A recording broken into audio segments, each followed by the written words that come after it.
So hello guys, कैसे हैं आप सब। आई होप सब अच्छे होंगे एंड मैं भी अच्छा हूँ। सो गाइस, अगर आप मेरे रेगुलर वीडियो देखते होंगे तो आप सभी को पता होगा कि फ़िलहाल में हम लोगों ने अभी पढ़े हुए थे बी फार्मा थर्ड सेमेस्टर यानी सेकेंड ईयर के इम्पॉर्टेंट क्वेश्चंस की सीरीज़, जिसमें कि हमने सारे ही सब्जेक्ट के इम्पॉर्टेंट क्वेश्चंस पढ़े थे। उसमें हमने लॉन्ग प्लस शॉर्ट क्वेश्चंस की सीरीज़ को देखा हुआ था, ठीक है।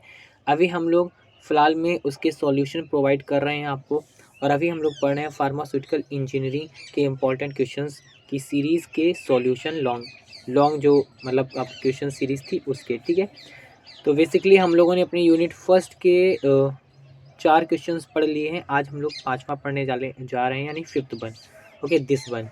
ओके, so चलो इसका डिस्कस करते हैं क्या क्वेश्चन है और क्या इसका आंसर होने वाला है। Okay, so this question is right a short note on various law governing size reduction.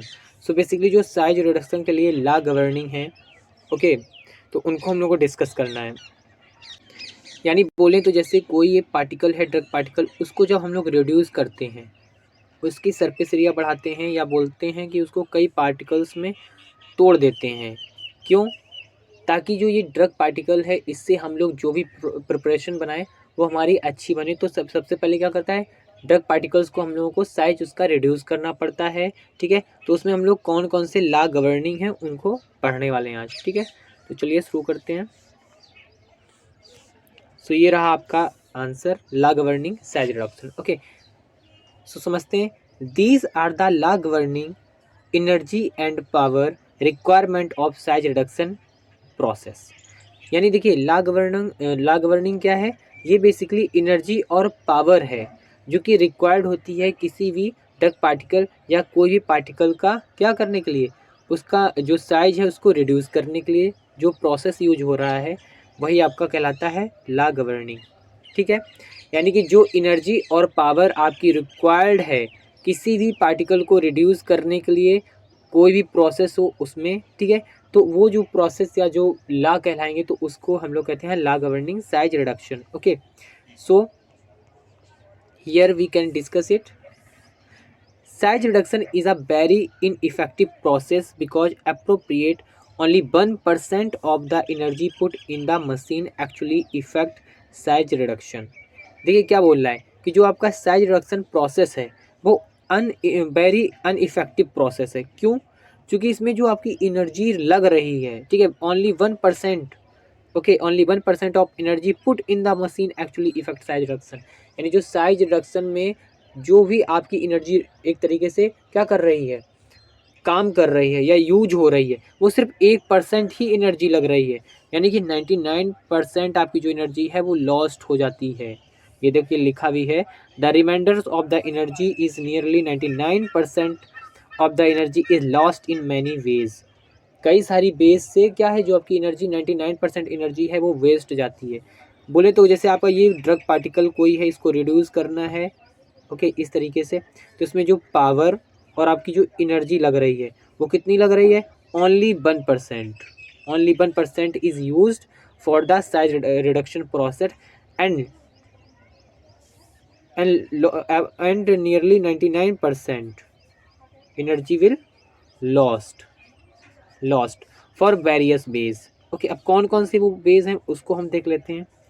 Including deformation of the particle, यानी पार्टिकल के डिफॉर्मेशन में कुछ एनर्जी वेस्ट जाती है विदाउट फ्रैक्चर, ठीक है। जैसे कि क्या हुआ कि डिफॉर्मेशन ऑफ पार्टिकल, जो अब देखिए डिफॉर्मेशन मीन्स क्या होता है, एक फॉर्म से दूसरे फॉर्म में चेंज होना। तो जब अगर पार्टिकल है, अगर वो अपने कई सारे मतलब दूसरे फॉर्म में चेंज हो रही है तब तो ये सही है। लेकिन इसमें क्या है, विदाउट फ्रैक्चर, यानी कि बिना किसी फ्रैक्चर के वो जब चेंज हो रहा है तो उसमें कुछ एनर्जी जाती है, वेस्ट हो जाती है। फिर deformation of particle to produce fractures, इसमें कुछ जाती है। And distortions of the machine friction between particles, कुछ इस एनर्जी इसमें आपकी जाती है, कुछ आपकी हीट में जाती है, वाइब्रेशन में जाती है, नॉइस में जाती है। ये सारे कारण हैं जिससे कि एनर्जी जो है आपकी 99% लॉस्ट हो रही है। बोले तो क्या हो रही है, लॉस्ट, ठीक है, वेस्ट। ओके, चलिए अब हम लोग ये वाला पॉइंट समझते हैं। अब इस वाले पॉइंट को देखते हैं। The basic objection of all these theories of law is that the energy required to process a change DL okay, यानी जो आपकी एनर्जी है उसका जो चेंज आ रहा है, सॉरी जो एनर्जी, जैसे जो एनर्जी रिक्वायर्ड है उसके बाद जो आपके उसमें चेंज आ रहा है वो DL है, DL। ओके, जैसे आप बोलते DL अपॉन DT, है ना, यानी कि चेंजमेंट या डिफरेंस को क्या करता है, समझाता है, तो DL यहाँ पे हो जाएगा। इन अ पार्टिकल, यानी पार्टिकल में जैसे कोई भी चेंज आ रहा है, ये जैसे ये कोई एक पार्टिकल था, इसको हमने लोगों ने इसकी सरफेस एरिया को बढ़ाया या रिड्यूस किया, इस तरीके का हुआ, तो जो ये चेंज आया वो क्या हो जाएगा आपका DL। Okay, I hope this is clear. Now now we can discuss it. Typically side dimension L, और इसका जो एक तरीके से पहला जो था वो क्या था, L था, यानी जब कोई चेंज नहीं था तब इसका क्या था, डायमेंशन L था, लेकिन अब जब चेंज के बाद ये क्या होगा, DL हो गया। ठीक है, in a simple power function of L। Okay, so अब इसको हम लोग अच्छे से और डिस्कस करते हैं, तो क्या हो जाएगा, DE upon DL equal to KLP। अब ये क्या है, इसको आपको जरूर लिखना है अपने एग्जाम में, बहुत इंपॉर्टेंट है। अब ये देखिए ये क्या है, एक तरीके से डिफरेंस है आपकी एनर्जी में, ये देखिए लिखा हुआ D here DE equal to differential energy required, जो आपकी एनर्जी रिक्वायर्ड थी उसमें जो डिफरेंस आया वो, ठीक है। एंड DL क्या है आपका, change in a typically dimension, यानी जो उसका पहले डायमेंशन था वो क्या था आपका L था, लेकिन चेंज के बाद वो क्या आ गया आपका, DL आ गया, DL। Okay, sorry DL। Okay, this one, ठीक है। और इसको समझते हैं थोड़ा सा अच्छे से।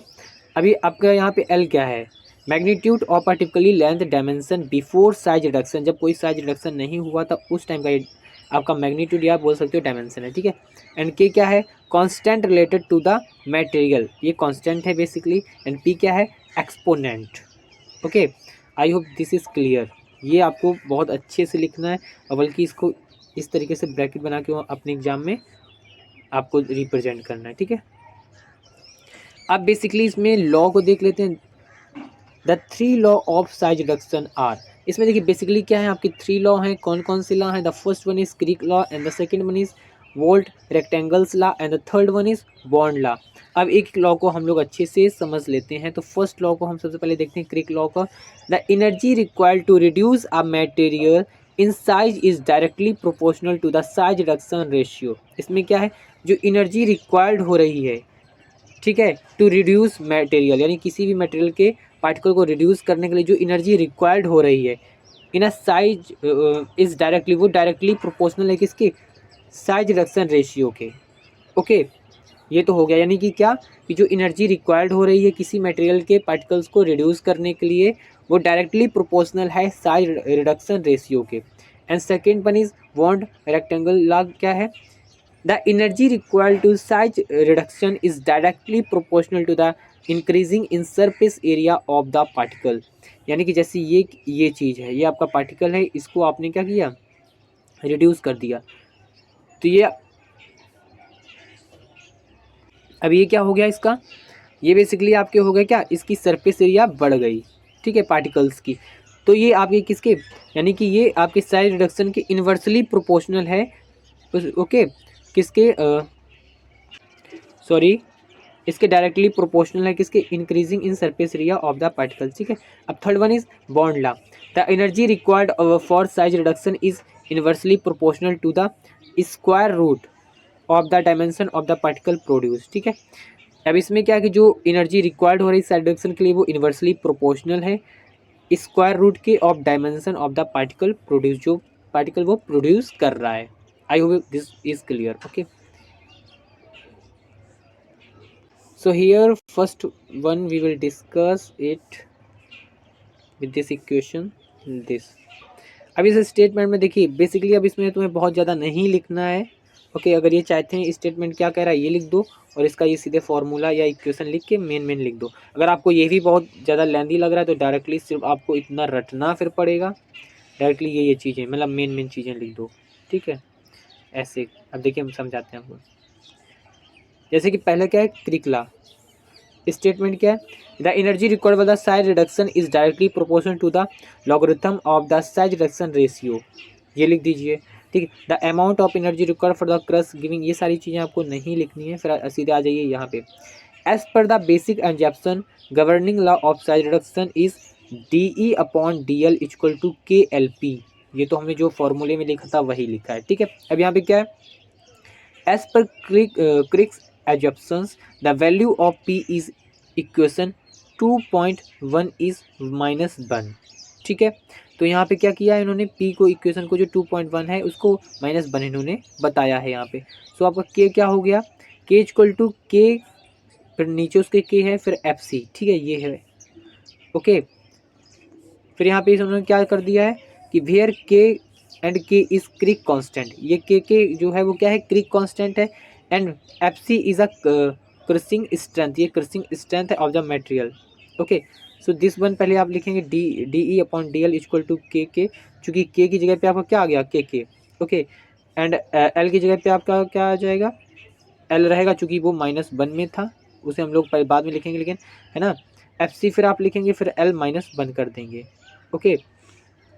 चूँकि आपने यहाँ पे देखा तो ये जो P है, P को -1 यहाँ पे लिया गया है, L को वैसे ही लिख दिया है, और इसको ये K की जगह पे, हाँ सॉरी, तो क्या किया इन्होंने कि जो K था वो क्या कर दिया था इन्होंने, K equal to KK FC लिया था, तो यहाँ पे सेम लिख दिया DL अपॉन DE, ओके।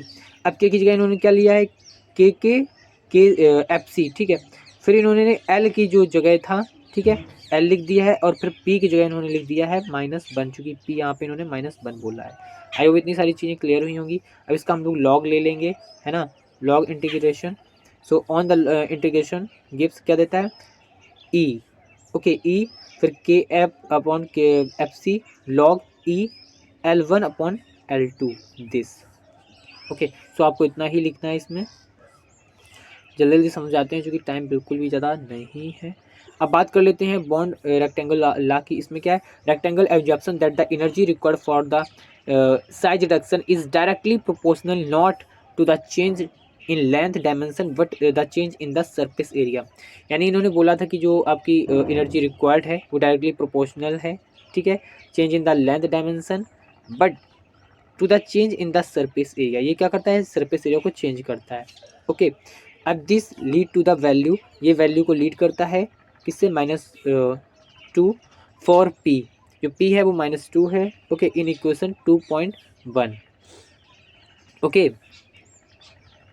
2.1 ये देखिए यहाँ पे लिखा होगा 2.1 में जो ये वाली इक्वेशन थी ऊपर वाली, ये इन्होंने इसमें बोला कि यहाँ पे ये नहीं होगा, यहाँ पे क्या होगा, -2, ये देखिए -2, यानी -1 की जगह इन्होंने -2 को बोला, ठीक है, for proportional to the length square. फिर इन्होंने अपनी इक्वेशन दी, क्या दी, K इक्वल टू इन्होंने लिख दिया KRFC। अब KR क्या है, KR क्या है यहाँ पे, वो रेक्टेंगुलर कांस्टेंट है, FC क्या है, क्रसिंग स्ट्रेंथ, जो हम लोगों ने ऑलरेडी पहले लिखी थी, अब सेम वही है कि DE अपॉन DL, ठीक है। इन्होंने अपना ये बताया था तो KR इन्होंने लिख दिया, वहाँ पे उन्होंने क्या लिखा था, इन्होंने देखो क्या लिख दिया था, इनका एक क्रिक का कांस्टेंट था तो KF चल रहा था, लेकिन अब यहाँ इनका रेक्टेंगुलर का है तो यहाँ पे R आने लगेगा, ठीक है। सेम एक अगर याद करोगे तो अच्छे से समझ लोगे तो दोनों याद हो जाएंगे। फिर उन्होंने F लिया और L की जगह पे यहाँ पे इन्होंने कितना दे दिया, -2, चूँकि इन्होंने P को यहाँ पे -2 माना, ठीक है। एंड हमारे जो वो क्रिक थे उन्होंने क्या माना था, यहाँ पे P इक्वल टू उन्होंने -1 माना था, लेकिन इन्होंने यहाँ पे -2 को माना है, ठीक है। तो इन्होंने यहाँ पे -2 लिखा है, ठीक है। अब इन्होंने इसका इंटीग्रेशन किया तो आया क्या, E equal to KRFC upon 1/L2 minus 1/L1, 1/L1 ऊपर वाला जो था क्रिक का, और इन्होंने अपना ये जो दिया इसको माइनस कर दिया, ठीक है, ठीक है। तो ये बेसिकली इनका ये रहा, तो ये इनकी थ्योरी है ये, ओके। अगर एप्लीकेशन अगर पढ़ना चाहें तो आप पढ़ सकते हो, लेकिन अभी मैं नहीं पढ़ाऊँगा, आपको थोड़ा सा पढ़ा दे रहा हूँ क्योंकि टाइम बिल्कुल भी नहीं है। इसमें क्या है, अप्लाइज प्रिसीजली, यानी जो एग्जिस्ट में होती है वही चीज़ दिखाता, तो इसमें ये मिलता है इन इक्वेशन, ठीक है, प्रिसीजली आती है। एंड ब्रिटल मटेरियल के लिए अप्लाई होती है, applicable for brittle material, okay, and less applicable for the appreciable deformations, okay, take place, जो वही मतलब लेता है। सबसे पहले हम आ जाते हैं बॉन्ड ला पे, जल्दी से पढ़ते हैं, बहुत कम टाइम है आपके पास। So Bond has suggest that the energy required for the size reduction is inversely proportional to the square root of the diameter of the particle produced. Okay, so इसमें क्या जो एनर्जी रिक्वायर्ड हो रही है size reduction में वो inversely proportional है आपके किसके स्क्वायर रूट के, जो कि of the diameter of the particle produce, जो कि पार्टिकल उसको प्रोड्यूस कर रहा है. ओके, सीधे इसकी आ जाते हैं हम लोग इक्वेशन पे. ये रहा इसकी इक्वेशन. इन्होंने यहाँ पे पी को फिर से चेंज कर दिया. इन्होंने पी को यहाँ मान लिया है पी इक्वल टू -3/2. इन्होंने 2.1 इक्वेशन को भी मतलब बोला कि नहीं ये नहीं होगा, यहाँ पे ये होगा. फिर इन्होंने अपना रखा सेम. क्या रख दिया इन्होंने, ये आपको बनाना है वहाँ पे, बहुत इंपॉर्टेंट कि E equal to E I √100/L2. ठीक है, फिर ब्रैकेट में 1 - 1/√Q. ठीक है, एल को उन्होंने किया, एल को उन्होंने बोला measured in micron. E1 equal to work index, Q equal to is reduction ratio where Q L1/L2. Okay, ये इनका था law. Okay, and work index is a amount of energy. अब वर्क इंडेक्स क्या है वो समझ लो. Energy amount of energy required to the reduce unit mass of the material. Okay, from an infinitely large particle size down to the particle size of 100 micron. जब 100 micron में आता है, इतना छोटा साइज का होता है, उस टाइम की ये क्या है वर्क इंडेक्स है. ओके, अब इसका एप्लीकेशन देख लो. राउट मिल सीजिंग होता है इसमें. ठीक है, एंड कंपेयरिंग इफेक्टिव होता है. इफिशियंसी इसमें होती है. लिमिटेशन क्या है इसकी, accurate area for all fingers particles. Okay, this is a limitation. Sorry, large particle remains uncounted. ठीक है, काउंट नहीं किए जा सकते हैं. So these are the some limitations of the which law, Bond's law. Okay, so if you like this video, so please subscribe my channel, like this my video, and share also with your friend circle. So your friend circle also having some these types of note which is made by simple tricks. Okay, so thank you for watching this video again. And if you requirement for the notes, so you can also visit in my telegram channel. The link is in description box, and you can also download in a PDF form these types of notes. Okay, thank for all of you.